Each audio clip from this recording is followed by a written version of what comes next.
All right. Hello. Welcome to State of Play on Mint Press News. I'm currently traveling in the great city of Boston right now. So the hotel internet's been kind of spotty. So we'll see if this live stream goes through. Hope y'all are doing well. It's currently like 19 degrees Fahrenheit outside. So I've just been hibernating and reading things, getting ready for this episode. And boy, do we have a lot to talk about.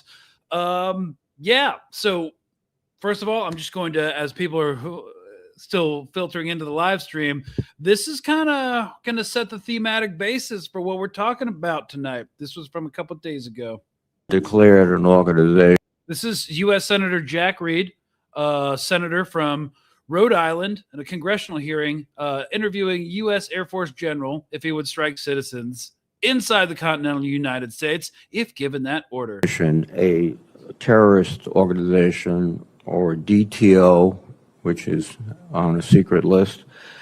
Designated terrorist organization. The FBI gets to compile lists of these designated terrorist organizations, and they are not available for any sort of oversight. They are classified secret, and no, you can't see them, and no, you don't know if you're on them. It's a holdover from the glorious global war on terror. You were ordered to attack them on U.S. soil. Would you carry out that order? Senator Reed, as with any order I would assess the order, consult the legal authorities to ensure that it was a lawful order, and I would, if I had questions, I would elevate that to the chairman and the secretary, as they welcome at all times. And if I had no concerns and I was confident in the lawful order, I would definitely execute that. Cool. So it's becoming more and more of a security concern. Like, are we going to start drone striking people in the continental United States? And that's all going to be done under the aegis of terrorism. As we can remember, one of the deputies of the FBI got in front of a Senate Select Committee hearing last week, I believe, and absolutely blew it, trying to gin up some sort of consent for labeling Antifa as an organized terrorist organization, which would basically just give the administration carte blanche to target any sort of political dissident. Just to jog your memory, or if you didn't see this, Antifa headquarters. So this is an FBI official. I think he's the deputy of operations. Oh crap, I forget. Like maybe Breakthrough News will post it, responding to questioning. Yeah, that's Michael Galsheen, National Security Branch, FBI. What we're doing right now with the organization. Where in the United States does Antifa exist? Yeah. If it's a terrorist organization and you've identified it as number one. We are building out the infrastructure right now. So what does that mean? We're trying to get the information. You say Antifa is a terrorist organization. Tell us as a committee, how did you come to that? Where do they exist? How many members do they have in the United States as of right now? Well, that's very fluid. It's ongoing for us to understand that. The same, no different than. Look, bro, trust me, it's fluid. Okay, like we don't know how many members because like it's a dynamic. I can't with these buzzwords that exist in these defense circles. It's really bringing me back. Al Qaeda and ISIS. No, I don't want you. I'll ask one question, sir. I just want you to tell us. If you said Antifa is the number one domestic terrorist organization operating in the United States, I just need to know where they are, how many people. I don't want a name. I don't want anything like that. Just how many people have you identified with the FBI that Antifa is made of? Come on, dude, you can do The it. investigations are active. Sir, you wouldn't come to this committee and say something you can't prove. I know you wouldn't do that. But you did.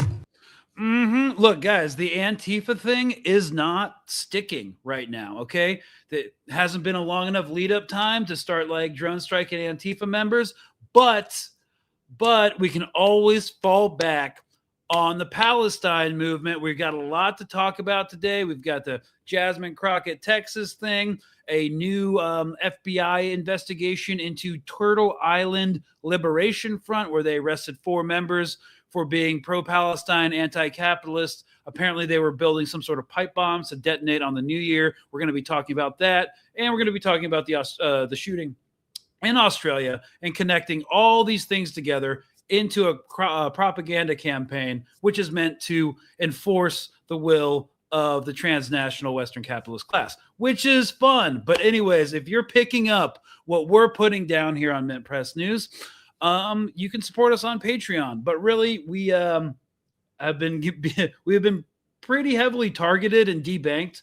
PayPal no longer happening. Now a fundraiser that we just put in for Indiegogo to pay some of the staff writers got blocked. No reason, just Indiegogo, the fundraising platform, says we violated their best practices rules, and gave no reason. So if you would like to contribute to what we're doing here, we can't do that fundraising platform anymore. So you can go directly to the Mint Press News websites if you want to help us out. Either way, we're just glad you're here. If you can like, share, subscribe, and spread the word. Okay, so that happened, and let's start talking and getting into tonight's subject. Now, I don't want to spend a lot of time talking about my home state of Texas, but it is important. It's the 8th largest economy in the world. It's heavily influenced by Zionist influence. Sorry, that was repetitive. And it's just a really important state within the United States, which means it's very important on the world stage. And we have a very controversial Senate run in the guise of Jasmine Crockett. And then, of course, we're going to get to the Bondi Beach shooting as well. So let's just talk about how this entire movement, the Palestine movement, is being framed by liberal influencers and the kind of information war that's surrounding it right now. Jasmine Crockett slander. Straight up, there is no bigger L to take than you leftists helping Trump get elected. Nobody's listening to you anymore. Okay, first of all, no one listened to us. And second of all, that is not reflected by the data at all. Also, you could just be like, hey, guys, genocide's bad. Maybe don't do that. And this would be a non-issue. But continue. You're wasting everybody's time. No one's material conditions are better. You wanted people to suffer so you could prove a point, and the point has been proven that you all are complicit in supporting what has been the worst presidency in the history of the United States. We've been complicit in continuing a long list of the worst presidencies in the United States. Interesting to bring up material conditions too, when you're not actually doing an analysis of material conditions. It's all vibes. Yeah, but like I think what he's referring to is like he thinks people who are on the Palestine bandwagon wanted like the material conditions to get even worse for working people, so there'd be some sort of like Leninist armed revolution that was going to happen. Nobody was saying that, but then again, these are the liberal fever dreams that happen when approaching these kind of issues. When you dare to question or try to hold accountable people's star celebrity politician. So no, nobody's listening to you all. No, you're not going to name call us into supporting your nonsense. I'm going to vote for who I want to. You can go ahead and do that yourself. I'm going to use my voice the way I want to. You can use yours the way you do. But at the end of the day, I can support more than one marginalized group, and I certainly have enough nuance to understand that I can not hurt people doing that. Y'all are indeed frustrating. Yeah, so it's kind of hard to support any sort of marginalized group when you are supporting capitalism, especially late stage, violent, financialized, rentier capitalism. But of course, someone like Jasmine Crockett is never going to challenge any of that. So, I kind of have a few things to say about this. First of all, guys, fellas, comrades, things are going to get worse real quick because breaking now, the FBI has arrested 4 members of the Turtle Island Liberation Front. More on that later. A far left, pro Palestine, anti government, and anti capitalist group, to quote Attorney General Pam Bondi, for allegedly plotting to blow up targets in Southern California on New Year's Eve. So, whether or not this is entirely ginned up or not, the FBI not being exactly like trustworthy at the moment, taken in the context with the recent mass shootings in Australia being framed as this is what happens when you globalize the intifada, and the recent controversy in Texas over Jasmine Crockett's stance on Israel, we are seeing a reactionary and opportunistic push by the transnational Western elite and their conservative and liberal patsy content creators to really tighten the screws on the Palestine cause. And it really makes sense because this movement presents a direct challenge to global financialized capital and the social and economic brutality that stems from it. You know, the brutality that this guy was saying that we're responsible for because Trump got elected because Harris was a deeply unlikable cop landlord that, nobody got excited about. Even, how much glue you were sniffing at the DNC.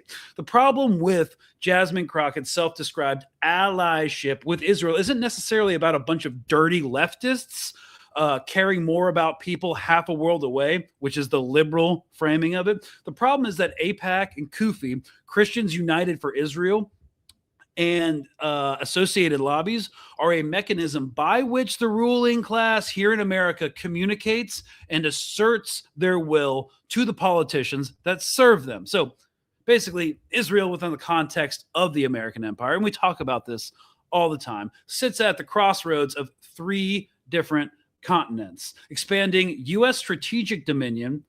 It's also the crossroads between the defense sector, energy sector, real estate development ventures with Gulf states, both in and outside the continental United States, the tech sector, and it creates so much egregious regional instability that it basically gives us an excuse to further expand the for-profit national security state.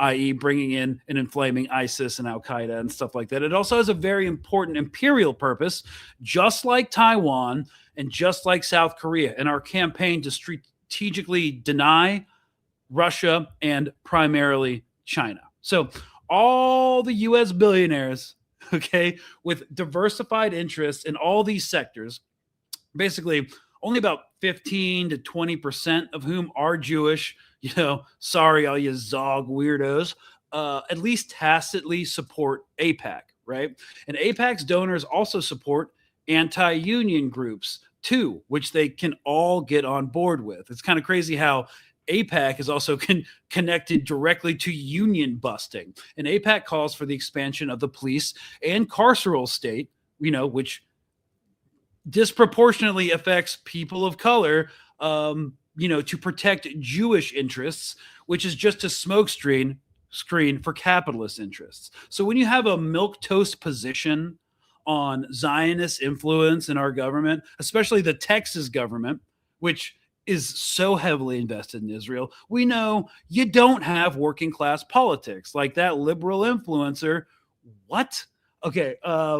If you can't see a liberatory struggle from every angle connected to Palestine and the Zionist influence in our government, which is basically just an extension of capitalism and U.S. empire, I don't know what to tell you. You are a corporate Democrat in sheep's clothing at best, and some of us are just done being gaslit by a bunch of libs and shamed into supporting your favorite celebrity politician who will always side with the people who put them into power. We call y'all blue MAGA because you're political reactionaries who are racking up I fell for it again awards, just like original OG red MAGA. So now there's an elite campaign, an agenda moral panic against Palestine again. Why? Because, guys, please Please don't connect Palestine to the real estate market or the AI-driven police state that was tested in Palestine, or the crushing of labor movements bound up with Zionist interests, or the annihilation of indigenous land rights here in America, or how socialist ideologies will soon equal terrorism. Just vote for the corporate imperial girl boss who won't have any influence, or who claims won't have any influence over foreign policy, even though she's running for Senate in the 8th largest economy on the planet. Do not criticize our politicians. Don't hold them accountable for anything. It's called harm reduction. Oh my God. Oh my God. The past, as a Texan, like looking at the discourse for like the past week about the Jasmine Crockett has been insufferable. And all of these like DNC, bootlicking, blue MAGA reactionary chuds, cannibalistic humanoid underground denizens, that shill for the Democratic Party. What they like to do is they like to focus on like left-wing female influencers and journalists like Taylor Lorenz or I.M. Blakely or Amanda Seales, and just like dogpile them when they have the temerity to like question any of their politicians. So, yeah, that's fun. That's what I've been watching. I've had a fever the entire time. I've had COVID. I think it was COVID. I think I got it back flying from the MPAC conference in DC. But yeah, I had a fever the entire time. So I've just been wanting to get my hot take on the whole Jasmine Crockett thing. Jesus Christ, it's been absolutely insufferable. So I just wanted to bring that up and to kind of like frame this, everything that's happening, everything we're going to see, like when we look at the propaganda surrounding the attacks in Australia, the new FBI investigation into the Turtle Island Liberation Front. And I don't really know this group. I didn't follow them. They have less than 1,000 for like a pro-Palestine indigenous land rights organization. They have less than 1,000 followers, which is kind of like, that's weird. Like usually you see 5,000, 10,000, but yeah. Yeah. So it's all bizarre, but and whether or not these things are false flags or ginned up or just complete coincidences, they're going to be used as a way to manufacture a tightening down on any sort of political dissent. And because the Antifa thing's not sticking right now, guess what will? The Palestine thing, especially since Netanyahu's got involved in the mix. And now that the ICC has just today shot down Israel's attempt to block an investigation into war crimes in Gaza. So the investigation is going to go ahead. So they're really going to ramp down on this, all these interests. So I guess we should start now with Bondi Beach. Okay, I know you guys have a lot of thoughts about this. Just to get everybody caught up, I found the most recent segment from Sky News. Police and died at the scene. Improvised. So as you know, a father-son duo started shooting up people at a Hanukkah celebration in Bondi Beach in Australia. Explosive devices were recovered from the deceased gunman's vehicle at Bondi Beach, according to police. Officials said Sajid was part of a gun club and held a recreational hunting license for over a decade. New South Wales Police Commissioner Mal Lanyon said the officials were still looking into the pair's background because they knew, quote, very little about them. The BBC reported that Minister for Home Affairs Tony Burke inferred that Sajid had permanent residency in Australia and arrived in the country reportedly from Pakistan on a student visa in 1998. His son Naveed is an Australian citizen who, according to the Times UK, worked as a bricklayer but had been out of a job for weeks prior to the shooting. Prime Minister Anthony Albanese confirmed that Naveed had come to the attention of the country's intelligence officials in 2019, but was given a clean bill of health, with no indication that he would engage in violence. According to a report from ABC, officials said they had taken an interest in Naveed after he was found to be an associate of Isaac El-Matari, a radicalized Sydney man who was arrested and jailed for starting a local Islamic State cell and planning terror attacks. Australia's intelligence chief Mike Burgess confirmed that one of the gunmen was known to the agency, but was not deemed an immediate threat. He said the agency was looking into the matter. ABC. The amount of people who are being investigated, or the amount of these mass shooters who have been looked at by intelligence agencies and local law enforcement and then deemed to not be a threat, but they end up like lighting up a complete public place over the past year has been He insane. reported that investigators from Australia's Joint Counter-Terrorism Team believe the gunman had pledged allegiance to an Islamic State terrorism group. Officials told the outlet anonymously that 2 IS flags were found inside the father-son duo's car at the ravaged beach. Despite Okay, guys, where's the SSC photos? All right, you know, usually like when there's a drug bust or they find a manifesto or when they find a weapons cache or cache, they usually immediately publish that. So until I see Islamic State flags and you're just using a stock photo that you found on Getty Images, I'm going to be like, what's up, guys? Come on. Yeah, so that's an issue. There's a whole lot of issues. I know a lot of people have brought up the fact that his name was Googled in Tel Aviv a few days before the attack. I mean, that seems to happen a lot recently. Still, it's not like, for me personally, compelling evidence as of yet for any sort of like false flag operation, of course. cops reportedly being nearby, the gunman went unchallenged for more than 10 minutes. It wasn't until a heroic shopkeeper tackled and disarmed one of the terrorists that police appeared to return fire. Shocking video captured the moment that 43-year-old Ahmed Al-Ahmed, wearing a white shirt, sneaked up behind the shotgun-wielding gunman and wrestled the weapon away from him. After a daring struggle, Ahmed, who owns a local fruit stand, then pointed the weapon at the terrorist, who fell to the ground before scampering away. Ahmed was shot twice in the arm by the second terrorist during the heroic actions and was taken to a hospital for surgery.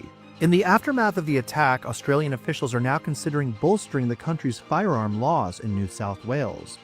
Australia has been notoriously harsh on firearms ownership and cracked down following the 1996 mass shooting in Port Arthur, Tasmania.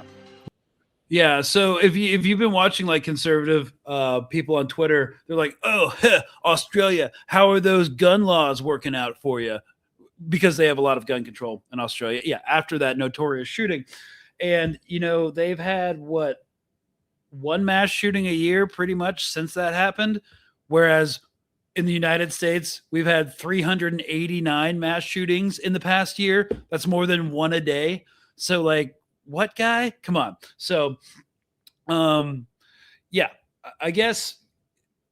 And then of course, you know, there's really no evidence linking either of these guys to like the Palestine movement or really to any sort of ideology. Apparently there is an ISIS flag found. Still haven't seen any SSC photos of that. A bunch of weird Google searches were made in Tel Aviv of this exact name before it happened. Father-son duo. A lot of people are saying false flag. Again, I really don't like to make a determination about that because the performative effect of whether this was a false flag or just a coincidence or kind of like some pseudo or some kind of like hybrid of the two, like radicalized by an intelligence officer in a chat room and then taking up arms. That's been happening before. That's happened before. That's in the FBI playbook. I don't know. But the bottom line is that the propagandists have used this to connect this to the Palestine issue and support of Muslims in general. They're really trying to ramp up this I need to stop looking at the comments section. Ramp up this global war on terror hysteria too. And it's not just official like AIPAC and ADL and Israel accounts doing this. It's also their paid influencer shills who are a massive part of the apparatus itself, just like the liberal DNC people defending Jasmine Crockett, denouncing the Palestine movement and saying like, shut up about your criticism of AIPAC. We're sick of hearing it. You have that with the liberals, the center right, and then you have this coming from the right itself, pulling it up. Attacked a Hanukkah event in Australia today, and all I can say is to. So Akaya Willis, she is a self-described ex-leftist that went full right and Israeli propagandist. The people who have been marching in the streets calling to globalize the Intifada, this is what you have been asking for. To the government officials who have legitimized terrorism with your performative activism of recognizing a Palestinian state, this is what you have justified. So what she's referring to is Australia has recently, their parliament has recently voted to recognize the Palestine state.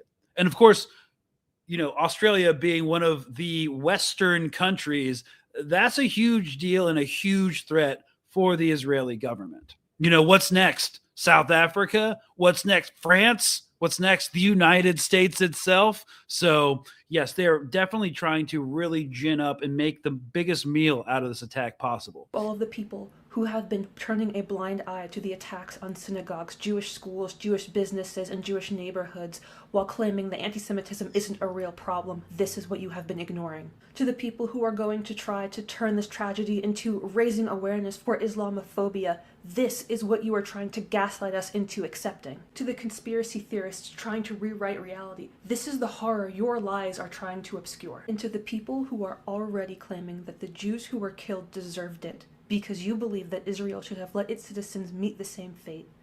Okay, I don't know. I know all those people from all those camps except this one. You are beyond disgusting. You have lost all of your humanity, and the devil himself is envious of the darkness of your souls. Okay, so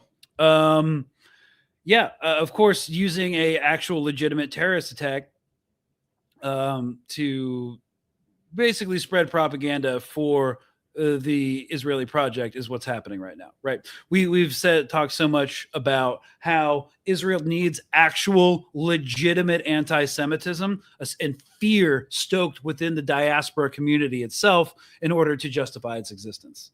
Because it can't really sustain itself. It doesn't have any strategic or economic depth. It has to be supported by the U.S. militarily, politically, and economically. And a lot of that economic support basically comes from the capitalist Epstein class there in America. You know, everybody in the ruling class supports Israel for a whole bunch of different reasons. And yes, a lot of the AIPAC money that comes in to influence our elections and to lobby politicians and other groups comes from the United States itself. So when this happens, all the rich diaspora Jews double down and they get even more support for Israel when these things happen.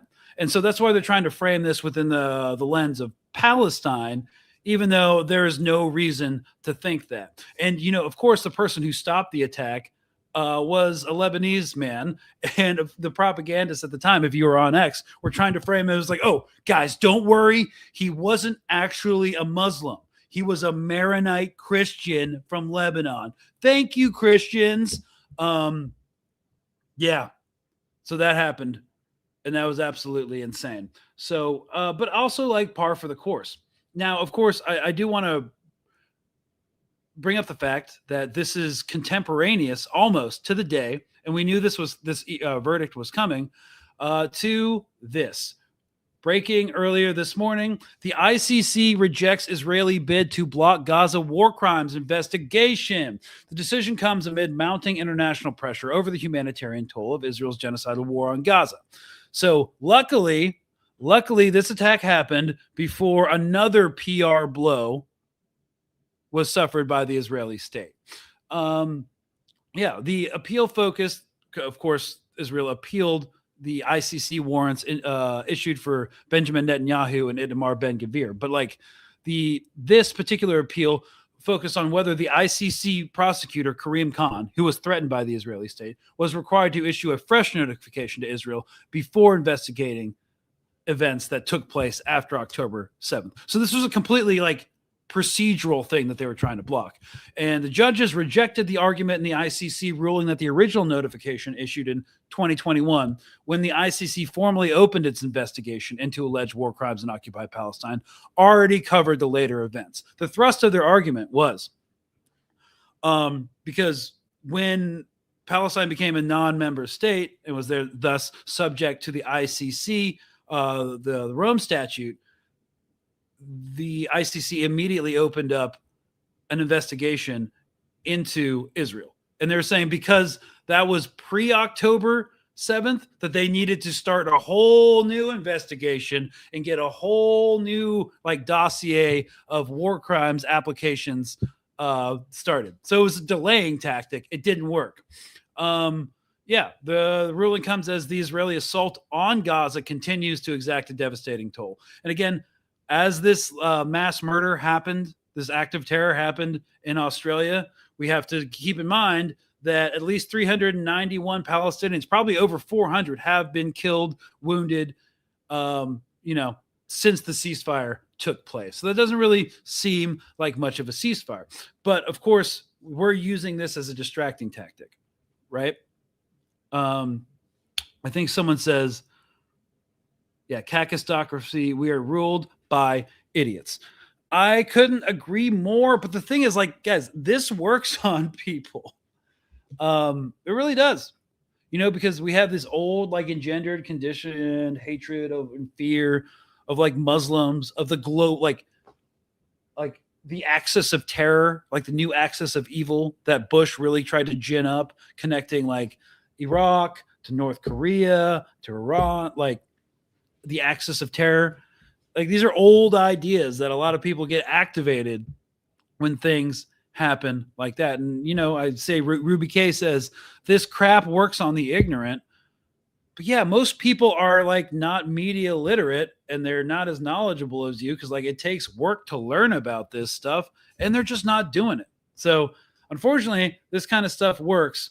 But people are kind of sick of it on both the left and the right, and this brings us to the next terror plot that was uncovered today by Kash Patel's Federal Bureau of Investigation. And this was only breaking a couple hours ago. I didn't have a lot of time to work on this, but let's just see what we're working with over in California. Again, this brings in pro-Palestine terrorism.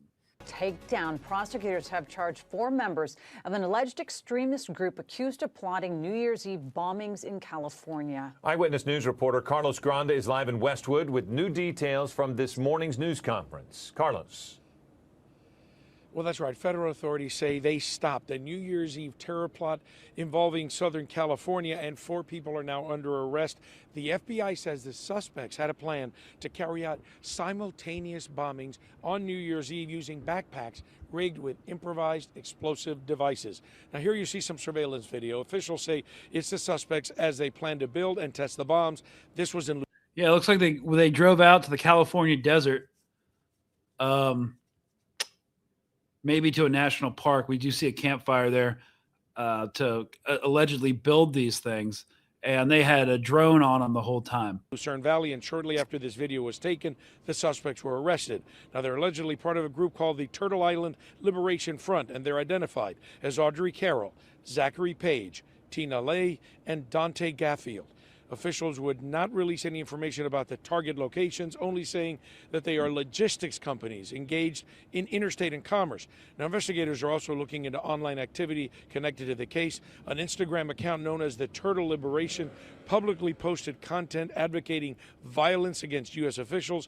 And according to the FBI, a recent post called for a revolution and urged supporters to organize and be ready. Officials say they also found items that said, "Death to America" and "Long live Palestine." These bombs were to blow up at the same time on midnight this New Year's Eve. The plan stated that the IEDs would be complex pipe bombs.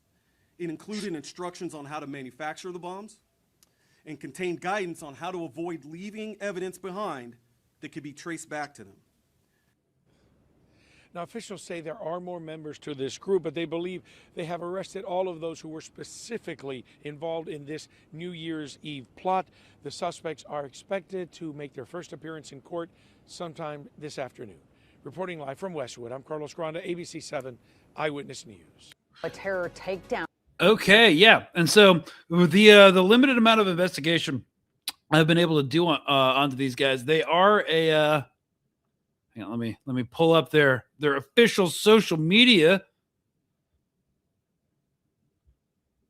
Yeah, so this is them, Turtle Island Liberation Front out of Los Angeles. Yeah, I don't really know anyone that follows them. There are some things that stick out to me as kind of weird. This for me, this is the weirdest thing. As you know, I run punk benefit shows, or I've done a number of punk benefit shows for Palestine. Punk show fundraisers Okay, so what this is weird is this is not a font that you would use for a punk show. Also, where's the bands? You don't post a benefit show without a flyer for the actual band. Like, who are the bands? Who signed up to play at this punk show? As something like as someone who organizes shows, I'm like, what the actual fuck? We are looking to put together a punk show in February. Yeah, this is not how you. It's just weird. Okay, that's all I'm saying. It's weird. It's not how benefit shows are done at all. And yeah, I don't know who these guys are. Apparently, they've got like some brown berets. Again, it's a weird style. This one just says "Death to America." I don't know. It's weird. You guys can post in the comment what you think. Again, I don't have enough information to go off here. I don't think anybody does. As someone said, the FBI doesn't have punk bands. I mean, if they did, they'd be really shitty, like Sex Pistol cover bands, though. Again, absolutely bizarre. So let's, sorry, we're kind of doing this live because this story is like actually breaking right now. And I just want to see if they actually showed up into court today. All right, the WAPO just updated an article. Oh, it's asking me to pay. I thought I paid on this account. So, yeah, I'm just looking through stuff. Sorry, bear with me, guys. The 4 people who were arrested, who were members of the radical faction, a violent homegrown anti-government group. Yeah, they plan to plant backpacks containing IEDs at multiple locations, targeting U.S. companies. I assume they would like to say arms manufacturers, but they're not saying that. Yeah, so apparently they all appeared in court this afternoon. I don't think we're going to know anything tonight unless they're in court right now, because actually I'm on the East Coast. It's 5:45 p.m. where I'm at, so that means it's 2:45 p.m. So they're actually probably in court right now. If you look at this article, this looks so weird.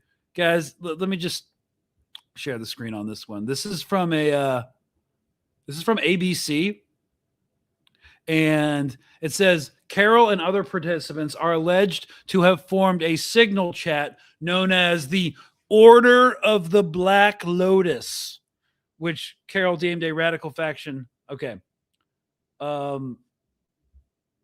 Yeah, apparently, like, this is what was found. This is the evidence presented by the U.S. Justice Department in the indictment of 4 alleged members of the Turtle Island Liberation Front.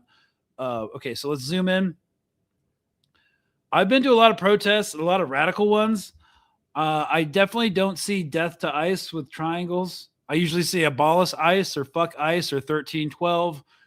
Death to America is not something you generally see at U.S. protests or even direct action events.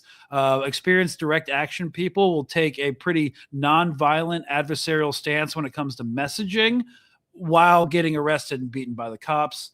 Has anyone heard of Liberator magazine? I need to look at that. Yeah, it's just again, I don't know. It's just weird.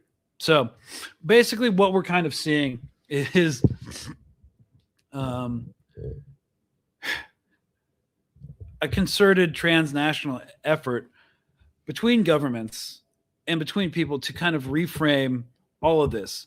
And just like, Jasmine Crockett really brought out all the liberals attacking the Palestine cause, which I established in my opening essay, it directly mirrors or is directly responsible for the interests of the ruling class, how they're all making this kind of Palestine movement completely radioactive. Between Jasmine Crockett and the backlash that the left got for supporting Palestine and criticizing her, then we got the Bondi Beach shooting, and then we've got this. I don't know if it's coordinated. A lot of this stuff is completely opportunistic, but they're definitely drilling down to make the Palestine movement as a left-wing position absolutely radioactive.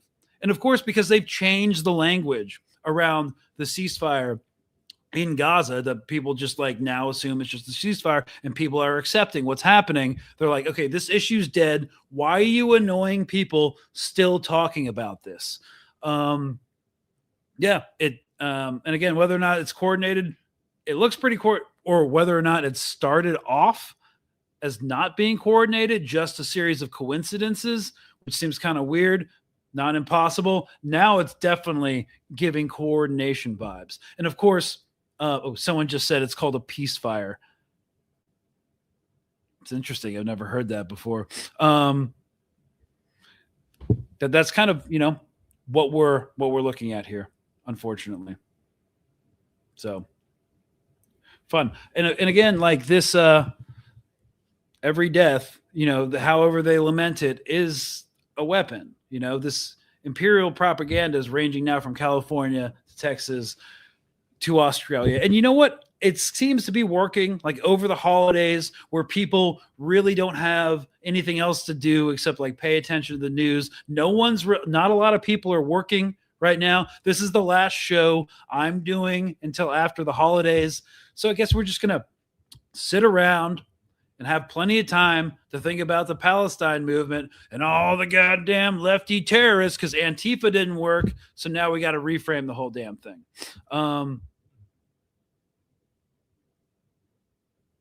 I don't know. How do you guys feel about that? And, this was kind of like a rush segment because I was in transit the whole time. So remember, we have about like 20 minutes left. So if you want to do Q&A and like have a discussion about it, let's do it. Someone says, Turtle Island Liberation Front are imaginary radicals set by establishment to discredit the pro-Palestine groups. It does. Having worked with so many groups in this space, they do seem freaking weird, man. Again, I can't get past the thing in my own skill set. What I do in terms of like one avenue of my activism is make punk benefit shows happen. First of all, if you're in the punk scene, that's not the font you use. Second of all, where are the bands? You don't post a benefit show flyer without bands because you have to start selling tickets. No one's going to buy fucking tickets and fucking merch for the benefit show if you don't know who's playing. It's so weird. Yes, Flaming Leg says, did something just happen? Yeah, something did just happen, dude. The FBI just arrested 4 alleged pro-Palestine terrorists planning a coordinated improvised explosive attack in Southern California on New Year's. And so this is going to get real spicy. Everything is a psyop. Someone just said, someone's like, how can I research my House representative, former Navy SEAL Derek Van Orden? He's not from here. Yeah. I've just been learning about congressional districts and how you can run in congressional districts in the same state, even if you don't live there. So, yeah. Okay, this was what the FBI was meeting when they said, we're building out the infrastructure in front of Congress the other day. Hang on. You know what? Let's do this real time, guys. Let's do this real time. Let me bring up when this social media account was created. All right. Instagram. Boom. I'm going to do some live streamed journalist. Netanyahu dreams of such softball press releases. Okay. Hang on. Search. All right. Again, we're going to pull up their social, which is sketch as hell, and just look at it. And you guys can give me your thoughts. This is going to be more of an interactive live stream since we're actually trying to cover a developing story in the moment, which is kind of fun. All right. Here we go. Turtle Island Liberation Front. All right. So they have a GoFundMe for Stand With Radwan and his mother. This punk show thing was posted 2 weeks ago. This video, which is going all over the internet, was posted a week ago. Mary tells the story of Turtle Island and why it connects to Palestine. Connecting the issues. All right, let me see. How many posts do they have? They've got 42 posts, guys. So this was created this summer on July 26th. We are hosting a fundraiser on August 30th for families in Palestine and Syria. Street vendor buys out LA support for a native comrade who is incarcerated. All right. So we got land back. We got Syria. We got Mexico. This says who they're fundraising for. We've got Code Pink. We've got some random families. I don't know. Like this thing has only been around for a couple months. So yeah. And they had, it's just not organized in a way like, yes, you can have all of these things like land back and ICE abolition and prison abolition, but the way it's presented is absolutely bizarre. I don't know. What are you guys' thoughts? I'm going to read the chat.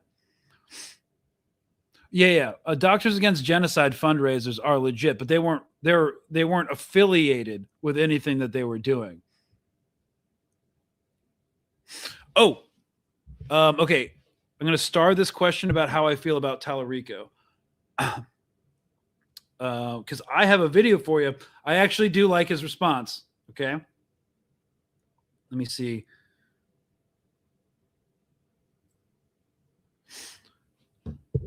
And let's see. No substance.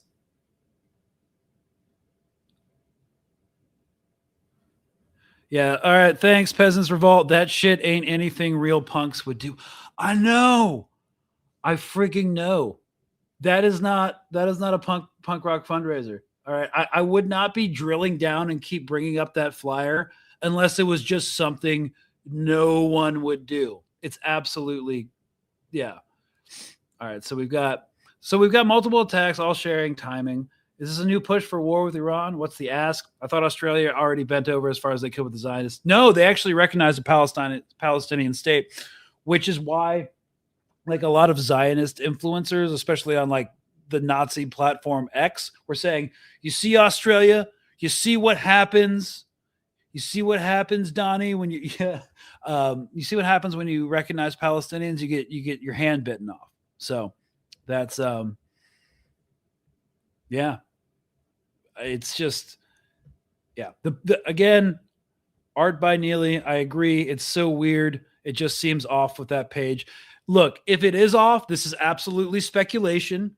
At least it's better than some random FBI agent carving, fuck ICE into bullet casings, still on the clip, still on the loading strip, and dropping it into the parking lot and then taking a picture of it. Remember when Kash Patel posted that?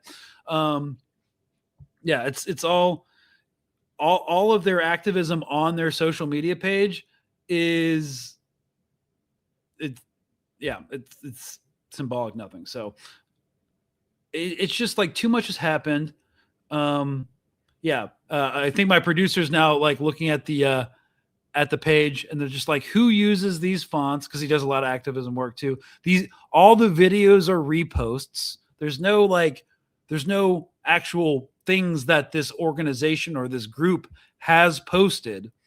So again, until we get if we get video footage of these court hearings that are supposed to be happening right now, tomorrow, I'll circle back. I'll make a video, but I think we can all agree that I know a lot of you are in the movement and it's just like, this is just so weird.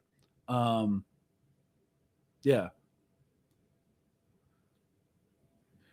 This is another good point. And why donate to Code Pink? Code Pink doesn't need their money. Code Pink doesn't even fundraise. Code Pink, excuse me, guys. I'm getting over being sick. That's weird too, because Code Pink doesn't even fundraise for itself. That's another good point. Code Pink only fundraises for families in Gaza. Can't just like write something anti-ICE on it.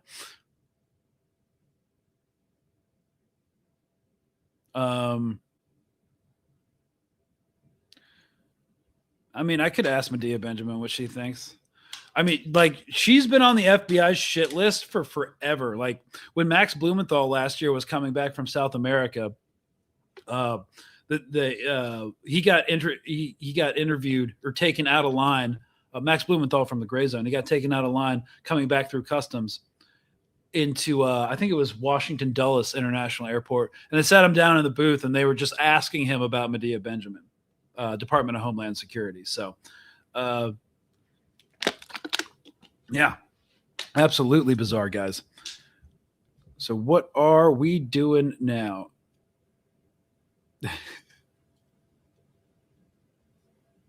That goes a fair play from Cuba Committee. Okay, so now I got asked about James Tallarico. What was his response to Miriam Adelson? Okay, again, I want more. All right, but it's a hell of a lot better than what Jasmine Crockett did. Now, I screen recorded it just now while I was kind of buying time. Let's look at it. This was him from Amen on MSNBC. Wilson was the biggest donor to your House reelection race last year. Can you clarify that? Will you be taking money from her or any organization that she supports? Will you be taking money from AIPAC? To answer your last question, no, I will not be accepting money from AIPAC in this race. Can I ask you to build on that, what your current stance is on Israel's assault on Gaza and what you believe should be done if, for example, Prime Minister Benjamin Netanyahu were to come here to the United States? Would you, as a senator, support his arrest? What do you think is the correct path forward there?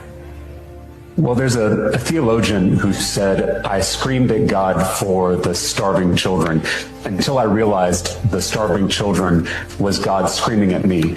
And God is screaming at all of us in Gaza as we speak. So to answer your question, as a U.S. Senator, I will use the financial and diplomatic leverage in this country to stop the atrocities and the suffering in Gaza. Would you meet with Netanyahu? It is also for the people of... So specifically, though, would you meet with Benjamin Netanyahu as a member of the U.S. Senate? Not until we take clear action to protect the innocent lives that we're losing. And that's going to mean stopping offensive weapon sales to Israel. We've been talking for too long among politicians, among journalists. The talk needs to end and the action needs to start. He's a better candidate and he can actually win here. I don't know what to tell you.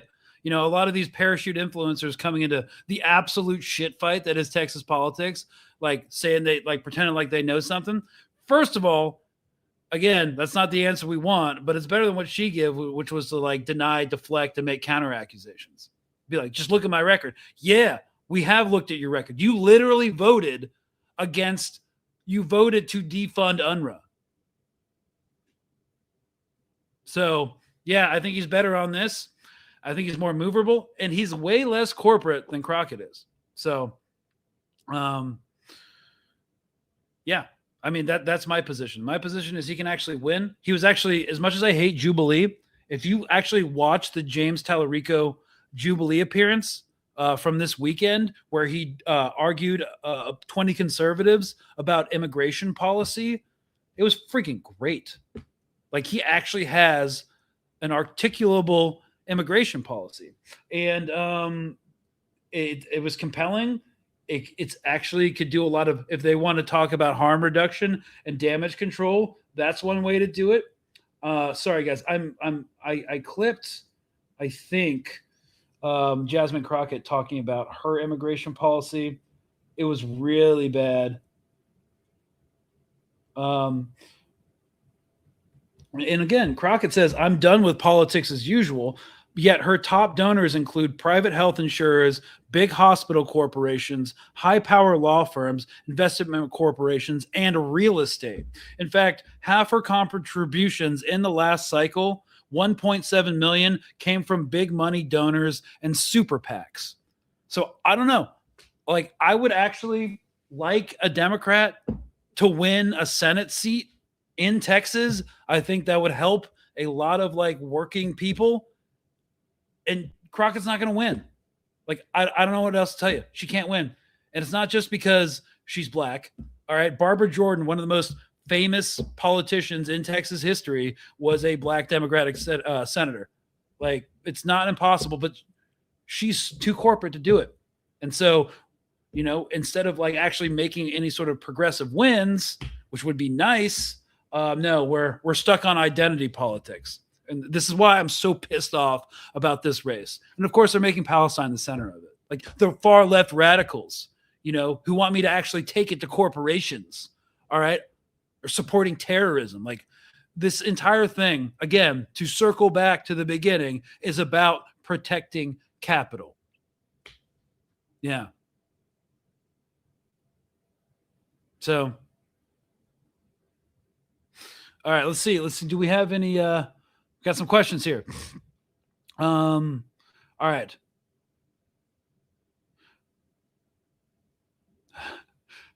Turtles Liberation Front Arts and Crafts Faction.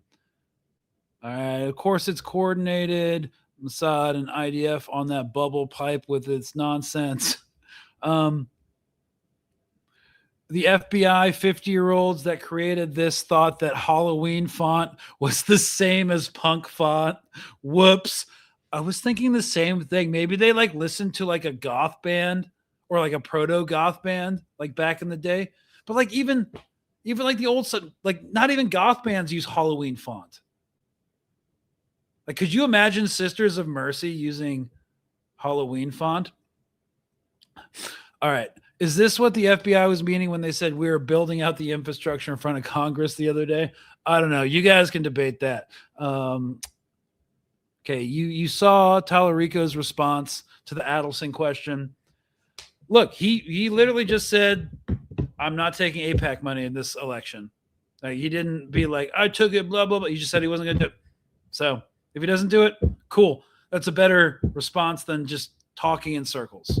I'm like, that's the lowest bar we can expect from our politicians, just to not take genocide money and to actually not take it when they say they're not going to take it. And I think Crockett could have handled that a lot better by being like, you know, I didn't take AIPAC money, but I have had entanglements with Israel in the past. It was a bad policy. You know, engaging with Israel that way was a standard business as usual, politics as usual that a lot of people have done. And I platform myself as a progressive. I shouldn't have done it. And we're not going to do that moving forward. And if she did that, I would be like, hell yeah, let's go. How easy was that? Like 20 seconds. Like, why is it so hard to just expect the baseline shit from politicians without a bunch of liberals having a meltdown and dogpiling you in the comments section, sicking their followers on you, and you're getting death threats? So that's where we're at right now. But again, we are entering a new phase where they don't need to gen up Antifa shit anymore. They're just going to just really, really bank on the Palestine thing. And I guess like other really sketchy attacks are going to happen. The FBI is going to come up with like more sophisticated fonts to put on punk rock flyers for punk rock benefit shows.